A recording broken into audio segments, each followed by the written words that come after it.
Halo pemirsa, kita jumpa lagi di episode 17.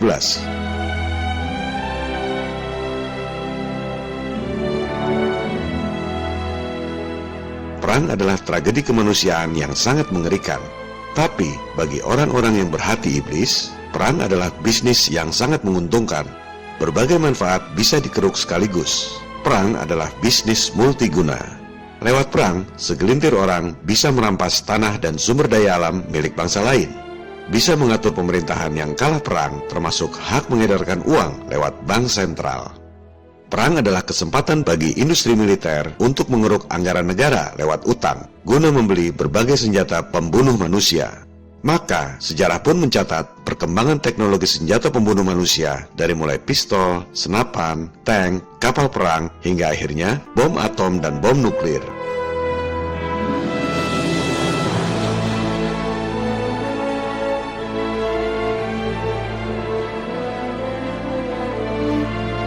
Bahkan, belakangan ini berkembang rumor bahwa para elit sudah berhasil membuat teknologi senjata baru yang jauh lebih mengerikan, dikenal dengan istilah HAARP atau High Frequency Active Auroral Research Program.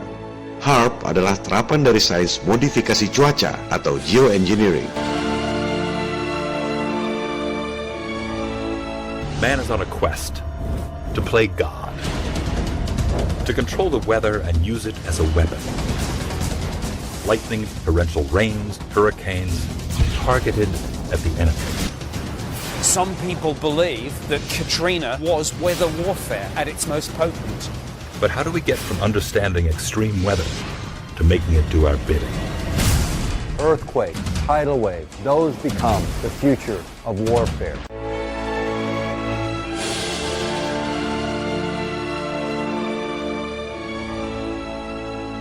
Kabarnya, dengan stimulasi ionosfer secara artifisial, manusia bisa merekayasa bencana alam seperti angin topan, badai, gempa bumi, tsunami, bahkan bisa mempengaruhi pikiran manusia seperti hipnosis.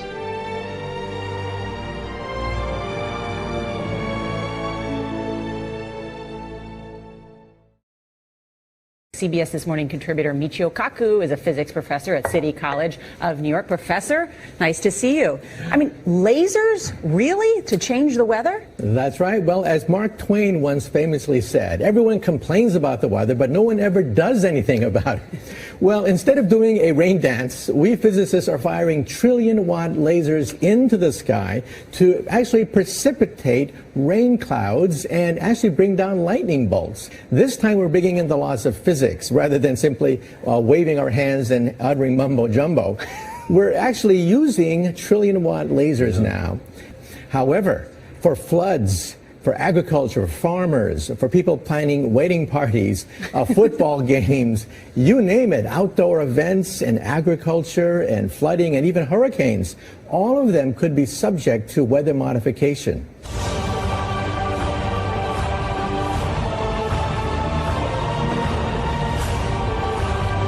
Bahkan, sebagian orang percaya bahwa berbagai bencana alam yang terjadi belakangan ini, seperti tsunami di Aceh, Palu, Jepang, dan lain-lain, adalah rekayasa buatan teknologi canggih HAARP ini.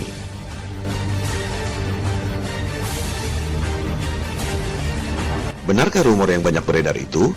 Apakah semua itu fakta atau cuma fiksi? Pada episode ini, kita akan melakukan investigasi yang mendalam tentang teknologi canggih pembunuh massal. Investigasi ini kita lakukan untuk menjawab 4 pertanyaan yang paling mendasar. Pertama, apakah teknologi HAARP itu benar-benar ada atau cuma fiksi? Kedua, apakah teknologi HAARP itu sudah dapat digunakan atau belum? Ketiga, apakah berbagai bencana yang terjadi belakangan ini, seperti tsunami Aceh, tsunami Palu, tsunami Jepang, adalah rekayasa manusia dengan menggunakan teknologi HAARP seperti yang banyak didesas-desuskan atau bukan? Keempat, apa pentingnya informasi ini? Dan apa hubungannya dengan bangkitnya kesadaran Flat Earth?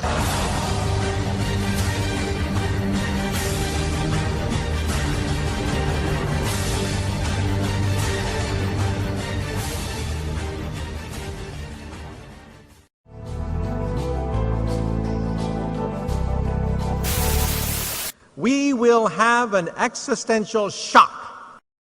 A Type 1 civilization has the power of an entire planet. They control the weather. They mine the oceans. They control volcanoes. They control earthquakes. We are now witnessing the greatest transition in the history of the human race. And Venezuelan leader Hugo Chavez has once again accused the United States of playing God. But this time it's Haiti's disastrous earthquake that he thinks the U.S. was behind. Spanish newspaper ABC quotes Chavez as saying that the U.S. Navy launched a weapon capable of inducing a powerful earthquake off the shore of Haiti. Over why he handed over control of the Japanese financial system to a group of American and European oligarchs.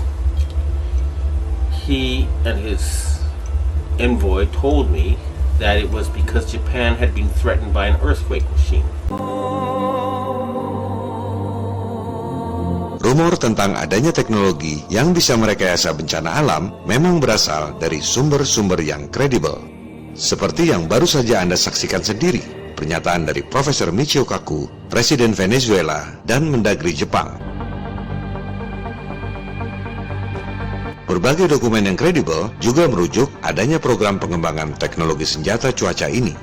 Teknologi geoengineering atau rekayasa cuaca ini memang bukan barang baru.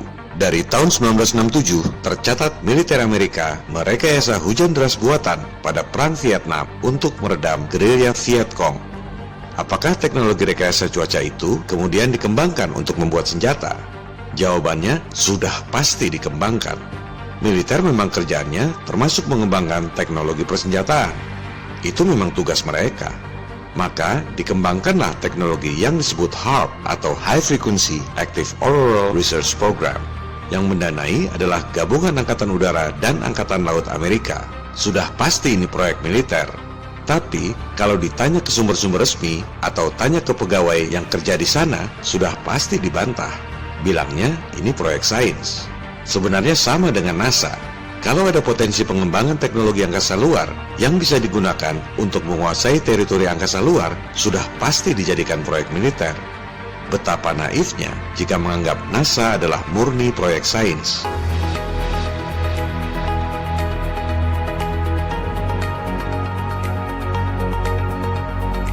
Demikian halnya dengan pengembangan teknologi HAARP ini. Pengembangan teknologinya adalah fakta, bukan hoax. Proyek militer, tapi pura-pura sebagai proyek sains untuk meneliti ionosfer.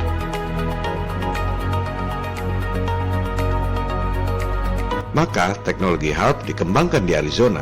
Fasilitas tersebut terdiri dari ratusan antena-antena radio, tapi bukan untuk memancarkan gelombang suara ke telinga Anda, melainkan untuk menembakkan gelombang frekuensi ekstra rendah atau ELF, extra low frequency, ke wilayah atmosfer yang disebut ionosfer.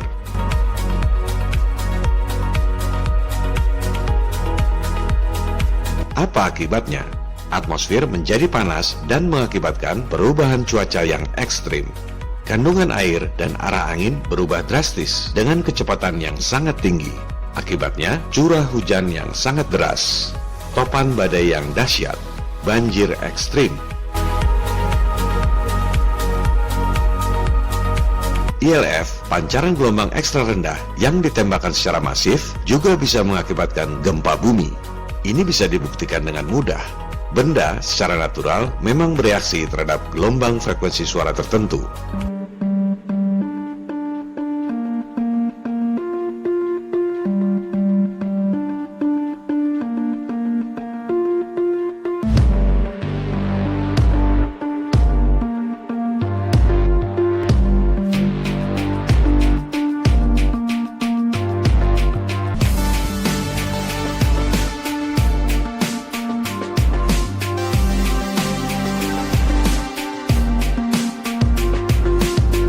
Dalam skala kecil, ELF memang membuat benda-benda alam bergerak yang bisa mengakibatkan gempa jika diterapkan dalam skala besar. Everything owes its existence solely and completely to sound.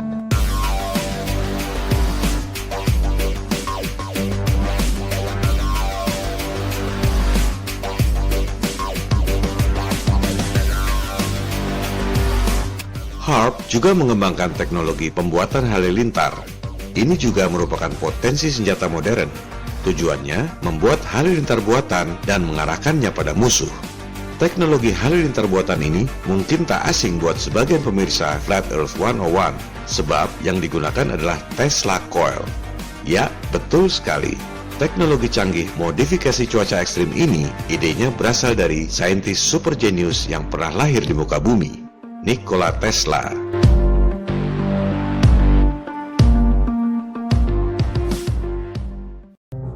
Nama Tesla dicoret dari seluruh pelajaran sekolah karena Tesla dianggap musuh oleh JP Morgan, pentolan elit global.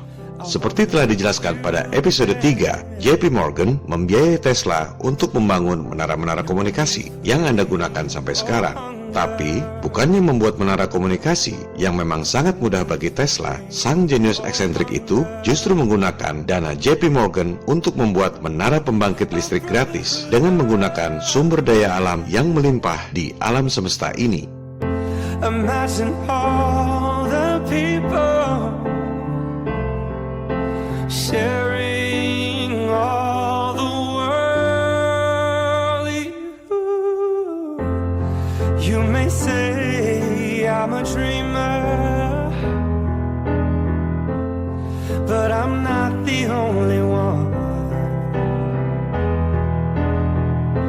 Tuhan menciptakan alam yang kaya dengan energi dahsyat secara gratis. Anda tak perlu bayar untuk menghirup oksigen. And the world will live as one. Anda tak perlu bayar untuk melihat matahari. Anda tak perlu bayar untuk menikmati air sungai. Halilintar berkuatan listrik yang sangat dahsyat terjadi tanpa biaya pembangkit. Itulah ide Tesla, menciptakan teknologi berbasis sumber daya alam yang gratis untuk kebaikan umat manusia. Jelas saja JP Morgan marah, disuruh bikin menara komunikasi supaya para elit bisa mengeruk duit dari rakyat, malah bikin pembangkit gratis. Sejak itu Tesla dikucilkan, namanya dicoret dari semua pelajaran sekolah. Tesla tidak dibunuh karena otaknya terlalu berharga buat dimatikan. Dia hanya dikucilkan, dibiarkan terus menuangkan konsep-konsep yang tak bisa dijalankan karena tak ada dana. Menunggu Tesla mati sendiri untuk kemudian menyita semua tulisan-tulisan, konsep-konsep yang tak pernah dipublikasikan dan tak pernah dicoba karena tak ada dana. Imagine all the people living life in peace. Maka, sejak Tesla wafat tahun 1943, mulailah timbul berbagai teknologi dahsyat yang dikembangkan dari tulisan-tulisan Tesla yang disita oleh penguasa. Sejak itu, mulai dikenal piring terbang yang seolah-olah makhluk dari planet lain, insiden Roswell tahun 1947. Padahal, itu adalah piring terbang eksperimen dengan menggunakan teknologi Tesla yang sebelumnya dikembangkan oleh Nazi Jerman. Imagine no possession. I wonder if you can. Sejak itu pula, mulai dikenal konsep teleportasi, memindahkan benda dari satu tempat ke tempat lain yang dipopulerkan oleh film Star Trek. Itu adalah teknologi Tesla yang kemudian dilakukan uji coba oleh militer lewat proyek rahasia dengan kode sandi Philadelphia Experiment. Orang akan bilang, oh seperti science fiction di film-film ya. Padahal kebalik, justru film-film itu inspirasinya dari kisah nyata. You may say I'm a dreamer, but I'm not the only one. I hope someday you'll join us, and the world will live as one.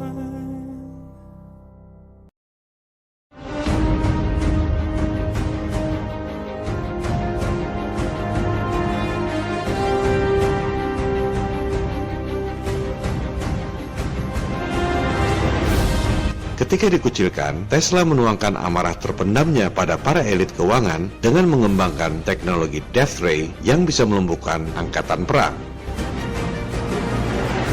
Tesla adalah orang Serbia. Ia merasakan Perang Dunia Pertama yang dipicu oleh insiden di Sarajevo. Tesla adalah pembenci perang. Ia berharap Death Ray ciptaannya bisa digunakan untuk mengakhiri perang.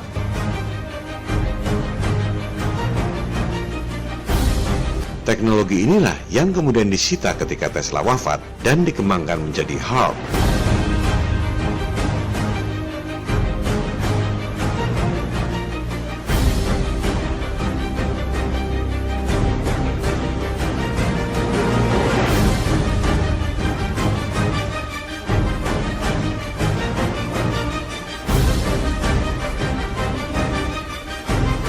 Ini semua adalah fakta. Konsepnya valid. Pengembangan teknologinya juga fakta. Pertanyaannya, apakah teknologi HAARP ini sudah bisa digunakan atau belum?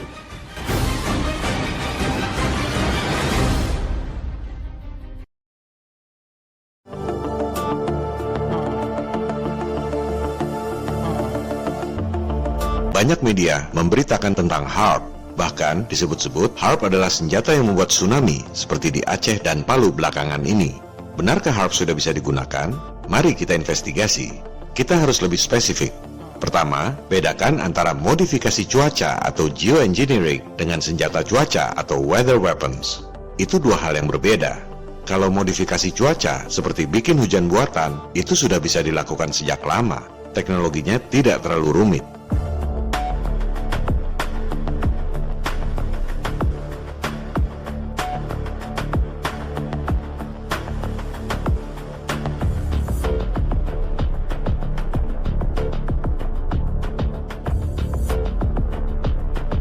Kedua, bahwa teknologi modifikasi cuaca itu kemudian dikembangkan jadi senjata juga sudah pasti. Militer memang kerjaannya seperti itu. Ketiga, dalam skala lab, memang terbukti metode HAARP kalau ditembakkan ke atas secara masif bisa membuat cuaca ekstrim, yaitu perubahan atmosfer secara drastis yang mengakibatkan angin topan, hujan deras, dan banjir. Kalau ditembakkan ke tanah, jika diterapkan dalam skala besar, memang bisa membuat gempa. Kalau ditembakkan ke air dalam skala besar, bisa membuat air bergelombang seperti tsunami. Tapi, apakah teknologinya sudah bisa digunakan dalam skala nyata? Belum tentu. Kenapa? Karena untuk merubah atmosfer yang begitu besar dan luas, dibutuhkan energi yang sangat besar. Saya tidak yakin mereka sudah punya pembangkit energi yang begitu canggih.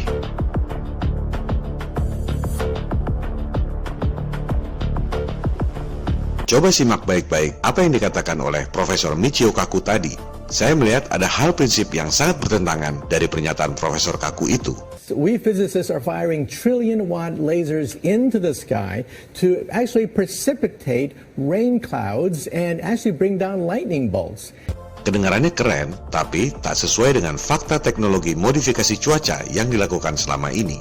Merekayasa awan-awan hujan tak pernah dilakukan dengan laser. Apalagi bola-bola halilintar tak pernah dilakukan dengan laser. Saya curiga Profesor Michio Kaku menyebut laser triliunan watt karena berita-berita saintis Jepang yang mengklaim bisa menembakkan laser 2000 triliun watt. Harap dicatat, itu cuma klaim yang dikutip oleh media-media. Tak ada yang benar-benar menyaksikan. Dan harap dicatat, laser 2000 triliun watt itu pun katanya cuma bisa selama 1 per triliun detik. Bayangkan, 1 detik dibagi 1 triliun. Entah bagaimana bentuknya itu laser dan bagaimana cara mengukurnya. Sudah pasti, mengukurnya berdasarkan asumsi di atas asumsi. Ini Profesor Michio Kaku, saintis elit, kelihatannya ngawur. Sengaja kasih informasi yang tak sesuai dengan fakta, supaya kelihatannya keren.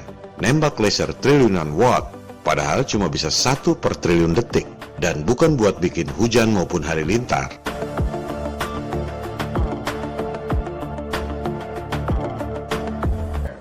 What is the European Union? Because we're seeing the beginnings of a Type 1 economy. Huge planetary trading blocks are the beginnings of a Type 1 economy.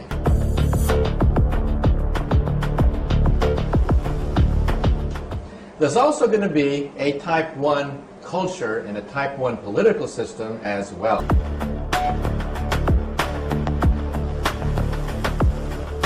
Some people don't want it. They fear this transition. These are the terrorists.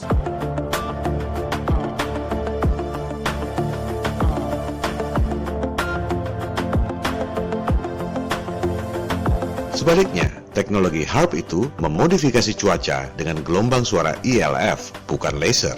Coba kita simak penjelasan tentang teknologi HARP ini. The amount of energy we're talking about here is 3.6 million watts.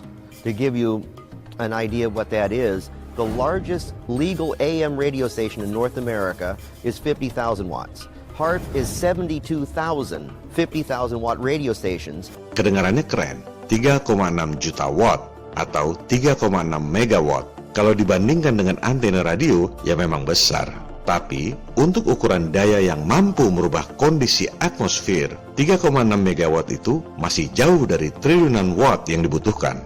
Bahkan, untuk ukuran pembangkit listrik biasa pun, 3,6 megawatt itu kecil sekali.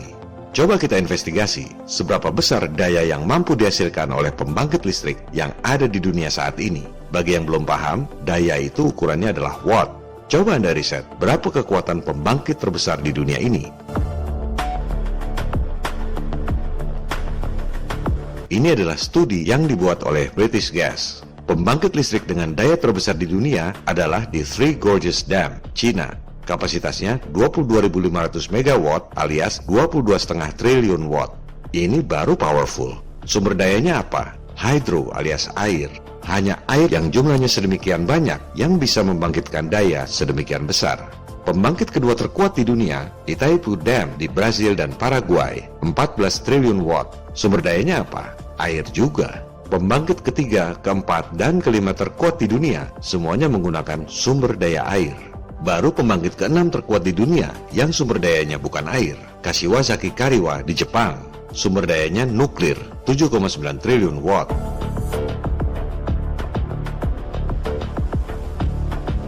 Intinya apa? Dibutuhkan upaya yang sangat besar untuk membuat daya triliunan watt. Fasilitasnya saja sebesar itu. Untuk membangkitkan daya 7,9 triliun watt, dibutuhkan reaktor nuklir seluas 4,2 km persegi. Antena-antena radio HARP itu cuma 3,6 megawatt. Butuh 1000 kali lebih besar untuk menciptakan daya triliun watt seperti yang disebut Profesor Michio Kaku tadi. Secara teori, memang bisa saja menembakkan ILF secara masif untuk merubah atmosfer secara drastis. Pertanyaannya, seberapa besar energi yang dibutuhkan dan dari mana energi itu didapat? Di mana pembangkit listriknya?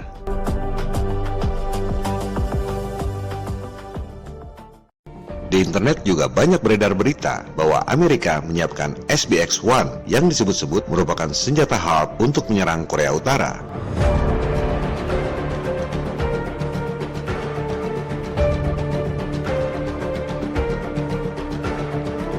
Harap Anda saring dulu informasi sebelum menyebarkannya kepada orang lain.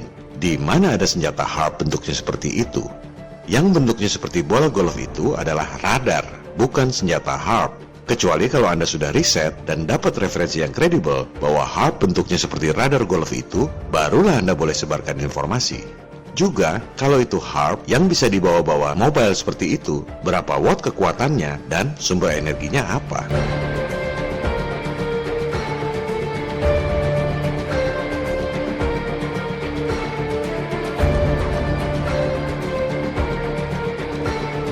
Untuk urusan teknologi pengolahan energi, mereka tak secanggih itu. Kalau untuk teknologi elektronik, iya memang mereka canggih.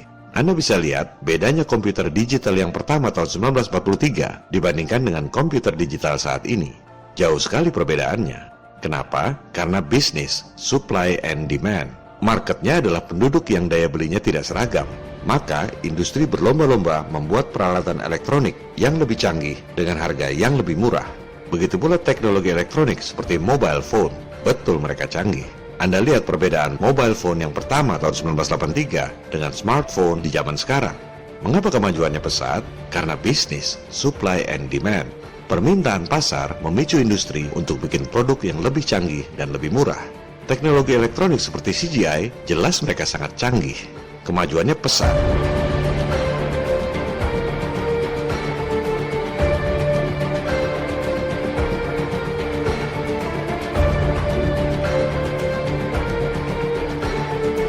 Anda lihat rekaman asli pendaratan di bulan tahun 1972. Kalau zaman sekarang masih percaya dengan hoax murahan seperti itu, kebangetan.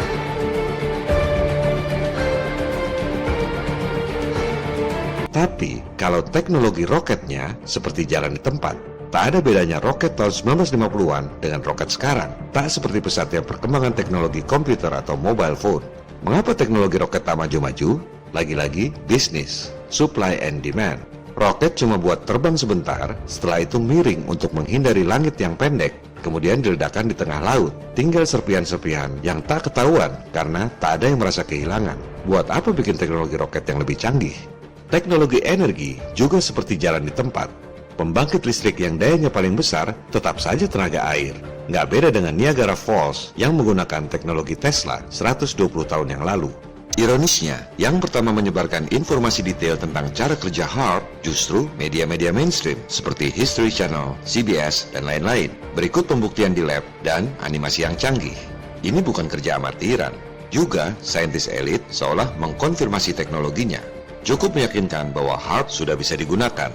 Tapi mereka nggak cerita faktor yang sangat penting, yaitu berapa energi yang dibutuhkan dan sumber dayanya dari mana untuk merekayasa atmosfer secara masif dan drastis. Sehingga berita-berita di media mainstream itu tampaknya seperti propaganda teror untuk menakut-nakuti umat dunia, seolah-olah sudah ada senjata cuaca yang mampu membuat bencana agar orang-orang seperti Anda pada takut dan tunduk pada segelintir orang dalam tatanan dunia baru, New World Order. Atas dasar itulah, saya saat ini menyimpulkan bahwa belum ada bukti yang meyakinkan bahwa HAARP sudah bisa digunakan seperti yang digembar-gemborkan selama ini. Kuncinya adalah pembangkit energinya. Selama belum nemu bukti adanya pembangkit triliunan watt yang mobile, saya belum bisa percaya bahwa HAARP sudah bisa digunakan. Tapi kita tetap open mind. Pendapat kita bisa saja berubah kalau belakangan nemu bukti yang meyakinkan. Dan kita tetap harus waspada, karena bisa saja ada perkembangan baru sehingga HAARP bisa digunakan.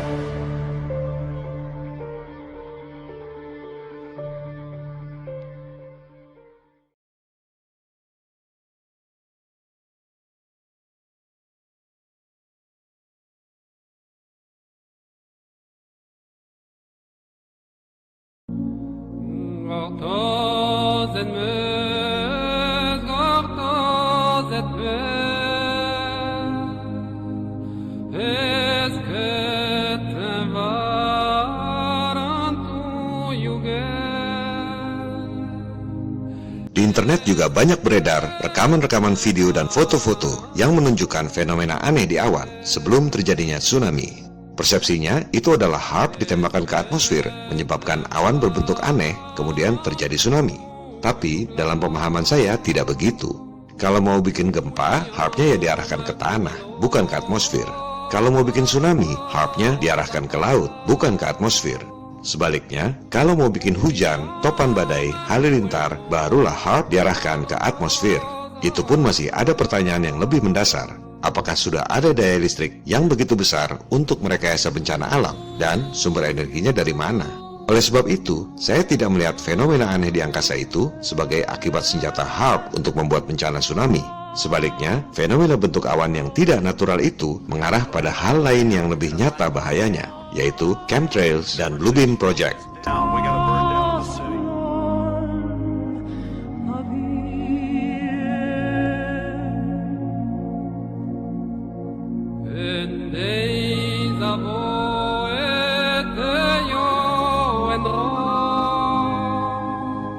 Yang lebih nyata dan berpotensi lebih bahaya dari HAARP menurut saya adalah chemtrail atau chemical trail. Bahan-bahan kimia yang sengaja disebar di atmosfer dengan menggunakan pesawat. Ini adalah geoengineering tapi bukan HAARP. Kita pahami dulu perbedaan contrail dengan chemtrail. Yang di sebelah kiri itu adalah contrail, kondensasi akibat mesin pesawat. Asapnya cuma sedikit dan dalam beberapa menit akan hilang bekasnya di udara. Yang sebelah kanan itu adalah chemtrail, volumenya masif dan selama berjam-jam tetap mengotori udara kita. Kalau para pembantah masih tak bisa membedakan, berarti ada yang salah dengan mata dan tingkat kecerdasan mereka.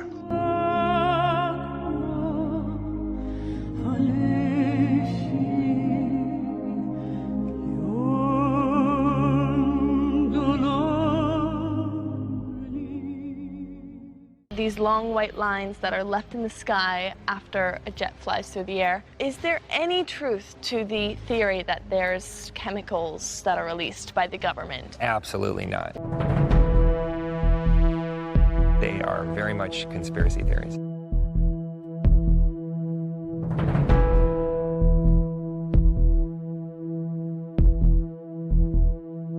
In your research for American Conspiracies, Governor, did you encounter anything about the government being able to control our weather? Yeah, I did, through HAARP. They showed with HAARP that you, yes, indeed, can control and create clouds and do things like that with it. Maybe they're trying to control the weather with what they're doing up there.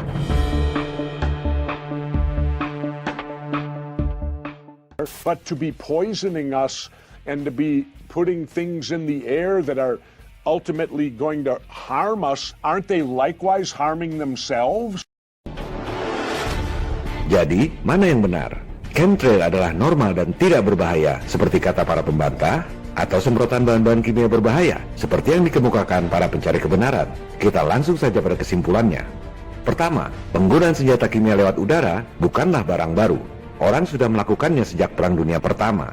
Kemudian terus digunakan pada Perang Dunia Kedua, Perang Vietnam, dan lain-lain. Chemical weapons can be both powerful and terrifying. Toxic substances that attack the skin, blood, nerves, or respiratory system, causing painful injury and maybe even death. It's estimated that during World War I, chemicals like mustard gas injured 1 million soldiers and killed 100,000, often in horrible, painful ways.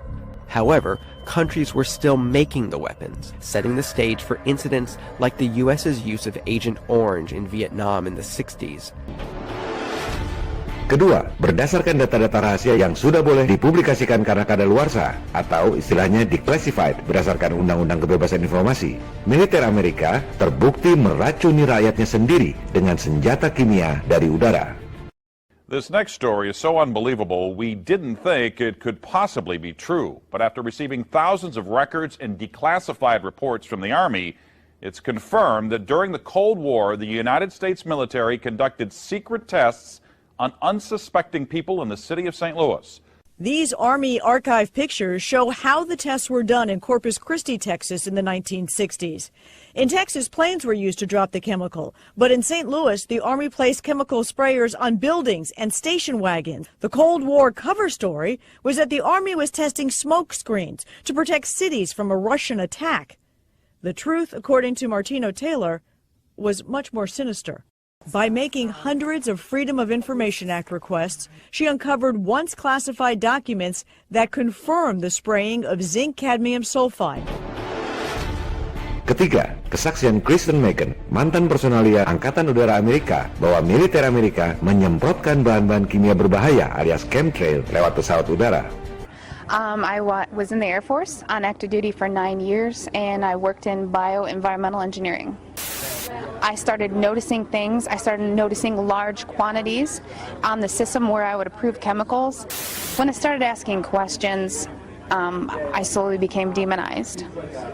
A couple years passed after that when I asked again and people realized I was kind of being more vocal about it on social media. I was starting to be thrown into a mental institution and have my daughter taken away. Kalau kepada bangsanya sendiri saja militer tega meracuni, apalagi kepada bangsa negara berkembang seperti Indonesia. Soal bahaya chemtrail ini pernah pula diungkap di PBB oleh Presiden Koalisi Ketahanan Agrikultur. Weather modification programs, experimental ones done by private companies, done by the United States government, done by states across the United States are underway. There's more than 50 of them in operation across the United States. Ya, namanya juga PBB, kaki tangan elit global. Laporan-laporan itu tidak ditindaklanjuti.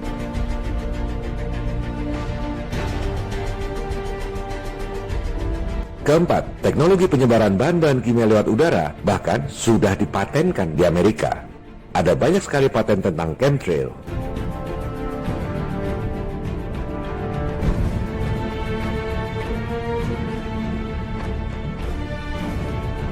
Contohnya ini, bukti paten di Amerika bahwa chemtrail yang disemprot ke udara itu berisi aluminium oxide, bahan kimia beracun yang bahkan bisa dijadikan bahan peledak.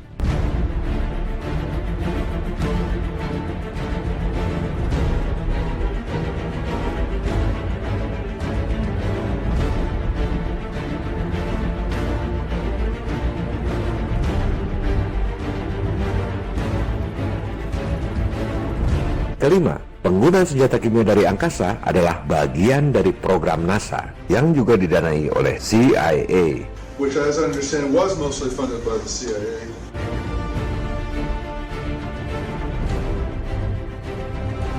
Silakan Anda lihat bukti dokumen resmi NASA yang ditulis oleh Kepala Saintis di NASA Langley Center. Jelas sekali ditulis isu-isu strategis masa depan, peperangan masa depan. Coba baca isinya. Senjata debu mikro yang disebarkan sebagai aerosol dan dihisap ke paru-paru. Pakai tambahan lagi, senjata kelas mutakhir seutuhnya yang legal. Masih berpikir NASA adalah lembaga sains yang bertugas menghibur Anda dengan temuan-temuan angkasa luar?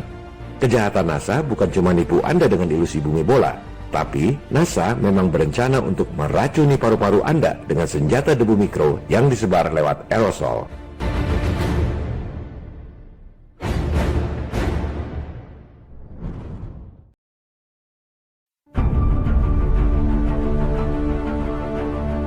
Jenis senjata mutakhir yang lebih mengerikan adalah membakar target secara terarah dari udara dengan menggunakan energi terfokus, yaitu laser, microwave, atau sinar partikel yang disebut directed energy weapons.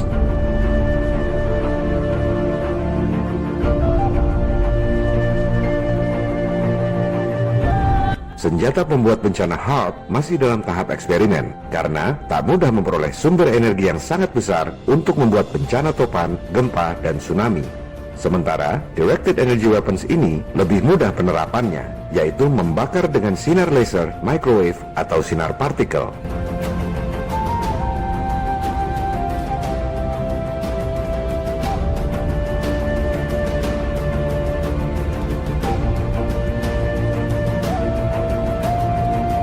Sebagian dari Anda mungkin ingat peristiwa kebakaran besar di Malibu, California tahun 2017 lalu. Kebakaran dahsyat yang sangat mengerikan, disebutnya kebakaran hutan. Coba lakukan investigasi sendiri. Kita akan melihat dengan sangat jelas berbagai kejanggalan dari kebakaran tersebut.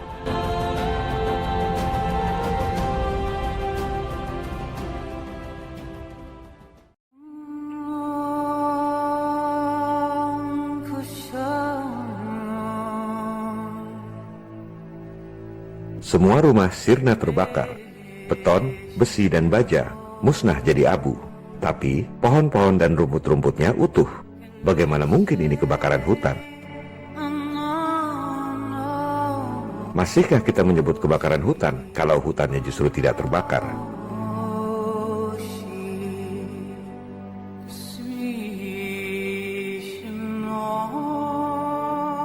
Bagaimana mungkin kebakaran hutan membakar habis mobil-mobil, tapi pohon-pohonnya utuh? Anda lihat, besi baja meleleh. Padahal dibutuhkan suhu 1370 derajat Celcius untuk melelehkan baja.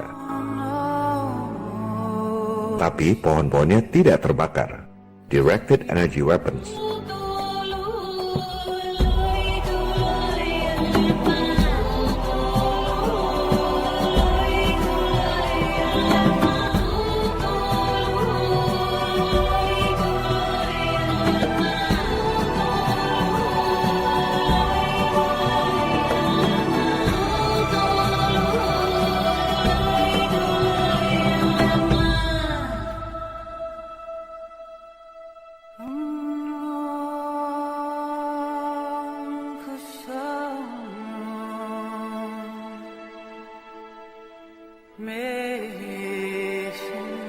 Kejanggalan-kejanggalan lainnya adalah kebakaran yang membentuk garis lurus. Bagaimana mungkin ini api natural? Sangat cocok dengan nama senjatanya, Directed Energy Weapons. Fenomena ini mengingatkan kita pada microwave yang tidak membakar plastik.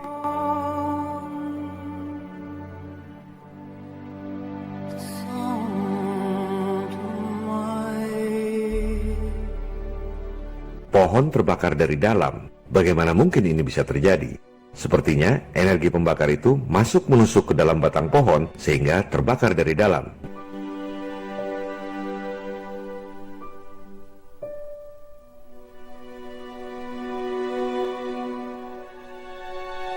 Juga fenomena ini, mobil terbakar dari dalam.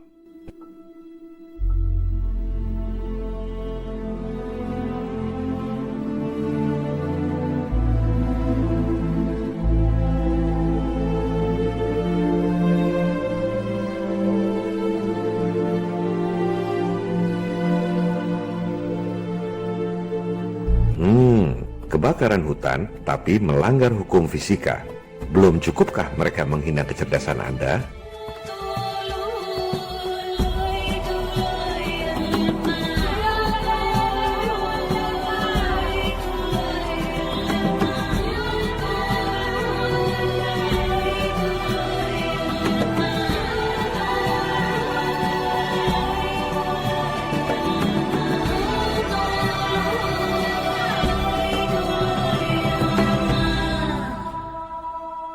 Barangkali ada yang bertanya, mana mungkin para elit melakukan uji coba senjata dengan mengorbankan rakyatnya sendiri?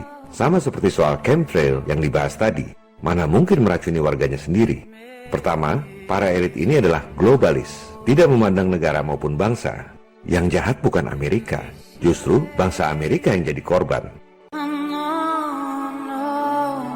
Yang jahat adalah para elit di belakang layar yang menguasai pemerintah dan militer Amerika. Kedua, untuk uji coba senjata lebih mudah jika dilakukan di negara sendiri ketimbang harus masuk ke negara lain.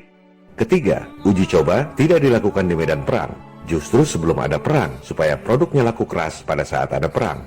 Keempat, uji coba dengan mengorbankan orang lain itu mereka perlukan karena nggak ada orang yang mau jadi kelinci percobaan. Kelima, mereka tidak peduli pada nyawa manusia lain. Mereka menganggap diri sebagai Tuhan dan kita semua adalah budak-budaknya. Yang kita anggap sebagai pembunuhan yang keji, mereka anggap sebagai ritual kurban yang suci.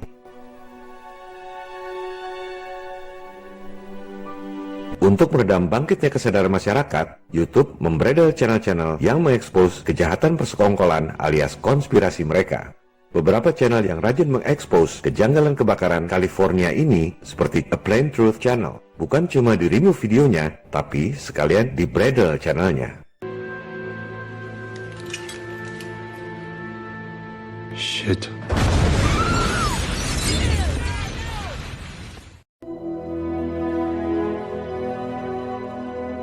Saya pun tak akan heran jika episode 17 yang mengekspos konspirasi kejahatan elit global ini sebentar lagi di-ban oleh YouTube, seperti yang sudah terjadi berkali-kali pada episode-episode sebelumnya.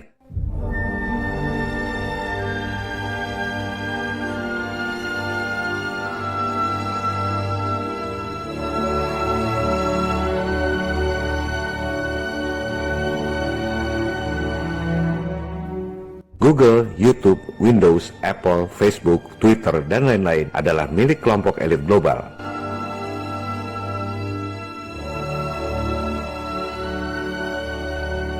FE101 channel ini adalah channel Flat Earth nomor 1 di dunia berdasarkan jumlah subscribernya. Sudah pasti jadi channel yang diincar oleh YouTube. Channel kita ini pula yang membuat Indonesia nomor 1 di dunia untuk topik Flat Earth berdasarkan Google Analytics tahun 2017. Oleh sebab itu, saya pun tak akan heran jika suatu ketika bukan cuma video-videonya yang di-ban, tapi sekalian channel FE101 ini yang dibredel oleh YouTube. Tak ada gunanya mengupload ulang di YouTube atau membuat YouTube channel yang baru, karena pasti akan dibredel juga. Gosip yang beredar adalah Desember 2019 ini, YouTube akan membredel channel-channel yang mempopulerkan topik Flat Earth. Kita lihat saja nanti, apakah setelah Desember 2019, YouTube channel FE101 ini masih ada atau tidak.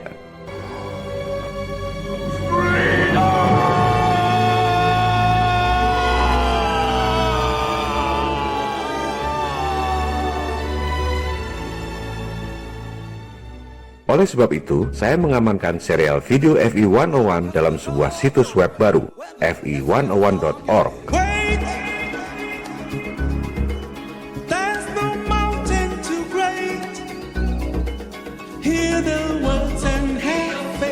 Semua serial video lengkap, termasuk yang di-ban oleh YouTube, sudah diamankan di sana.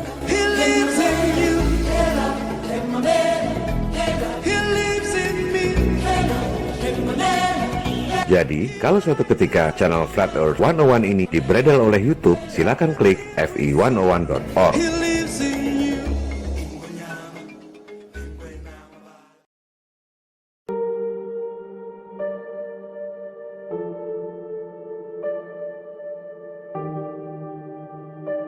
Situs web ini saya buat untuk mengenang kedua sahabat co-founders FE101, Pupung dan Pradana, yang wafat ketika saya tengah menyelesaikan video ini.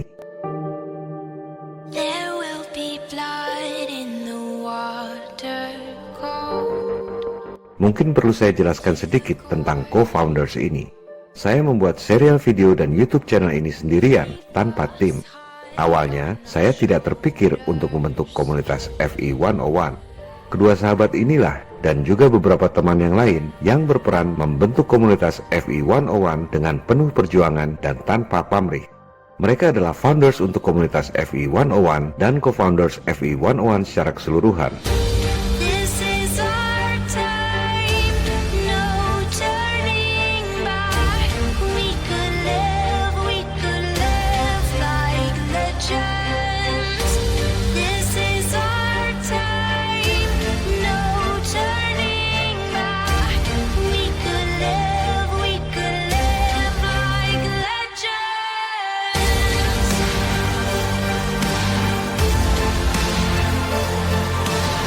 Almarhum Pupung adalah seorang yang terpelajar, sarjana teknik industri lulusan Universitas Trisakti di Jakarta. Bersama putranya, almarhum Pradana yang masih kuliah, mereka adalah aktivis kemanusiaan yang gigih dan bernurani luhur.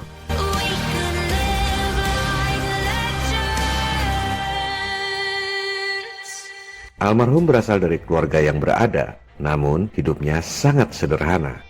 Ia memiliki aset senilai puluhan miliar rupiah yang rupanya menjadi incaran manusia-manusia berhati iblis yang ada di sekelilingnya.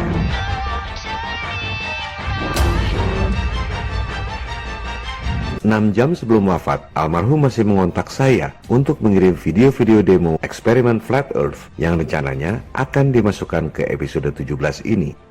Ternyata Tuhan berkehendak lain. Dan video-video demo eksperimen itu tak pernah sampai ke tangan saya.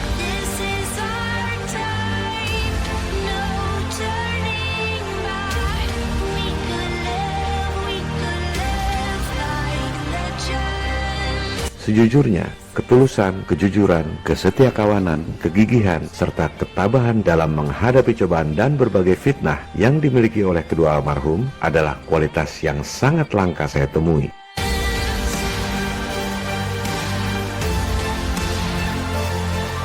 Maka, untuk mengenang jasa-jasa para almarhum, saya membuat situs web ini sendirian, tanpa tim.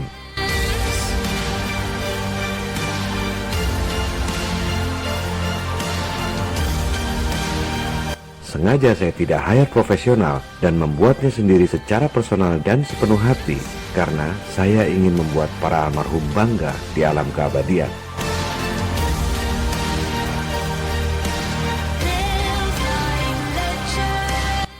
Selamat jalan, para sahabat terkasih.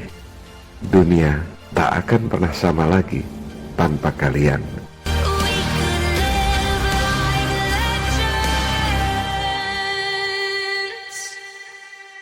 Brothers, what we do in life echoes in eternity.